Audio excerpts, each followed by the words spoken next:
আমরা অনুরোধ করব বাংলাদেশের মধ্যে আর যেন একটি ইসরায়েলের পণ্য প্রবেশ না করতে পারে। আগামী 26শে এপ্রিল দুর্বার আন্দোলন গড়ে তোলার জন্য আমরা সোহরাওয়ার্দীতে সমবেত হব। ফিলিস্তিনের প্রেসিডেন্ট ইয়াসির আরাফাত যখন পৃথিবী থেকে বিদায় নেন, যখন উনি মৃত্যুসজ্জ অবস্থায়, তখন তিনি সৌদি আরব, কুয়েত এবং দুবাইয়ের নাম ধরে উনি থুতু নিক্ষেপ করেছিলেন। উনি বলেছিলেন যদি সৌদি আরব, কুয়েত এবং দুবাই ওনাকে বিন্দু পরিমাণ সহযোগিতা করত, তাহলে ইসরায়েলের নামগন্ধ পৃথিবীতে থাকত না। সম্মানিত দেশবাসী, আমরা সৌদি আরবকে দেখতে পাই তাদের দেশে একটি চকলেট খাওয়ার জন্য বাংলাদেশি টাকায় 20-25 হাজার টাকা খরচ করে, অথচ এই সৌদি আরব, কুয়েত এবং দুবাই সঠিক জাকাতের পয়সাটা যদি ফিলিস্তিনিকে দেওয়া হতো, তাহলে ইসরায়েলের নামগন্ধ পৃথিবী থেকে চলে যেত। এই সৌদি আরব, কুয়েত এবং দুবাই তারা আমেরিকার দালালি করতে গিয়ে তাদের ধনাত্ম সম্পদ এবং নারী এবং মদের ডুবে থাকার শক্তিকে সংরক্ষিত রাখার কারণে তারা আমাদের ভাইদের উপর নির্যাতন হচ্ছে, তার চোখে দেখছে না।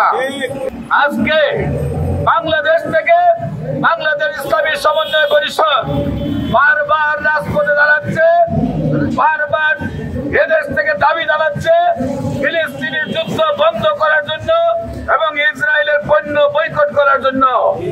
আগামী 26শে এপ্রিল কোন রাজনৈতিক ব্যানার নয়, কোন সংগঠনের ব্যানার নয়, এদেশের আপামর জনসাধারণকে নিয়ে সোহরাওয়ার্দী উদ্যানে আমরা ফিলিস্তিনের পক্ষে এবং ইসরায়েলের বিপক্ষে আমরা দুর্বার আন্দোলন গড়ে তোলার জন্য আমরা সোহরাওয়ার্দীতে সমবেত হব। আমাদের আওয়াজ যত জায়গায় যাচ্ছে, বাংলাদেশের প্রতিটি মানুষ তাদের ইমানি দায়িত্ব নিয়ে তারা সোহরাওয়ার্দী উদ্যানে 26শে এপ্রিল উপস্থিত হবে। কারণ আমার ভাই ফিলিস্তিনিতে গাছ দিয়ে রোজা রাখে, গাছ দিয়ে ইফতার করে, ক্ষুধার যন্ত্রণায় রাস্তায় চটপট করে, অন্ন নাই, বস্ত্র নাই, বাসস্থান নাই, চিকিৎসা নাই, পানি নাই, বিদ্যুৎ নাই, এর মধ্যে পাখির মতো তাদেরকে হত্যা করা হচ্ছে।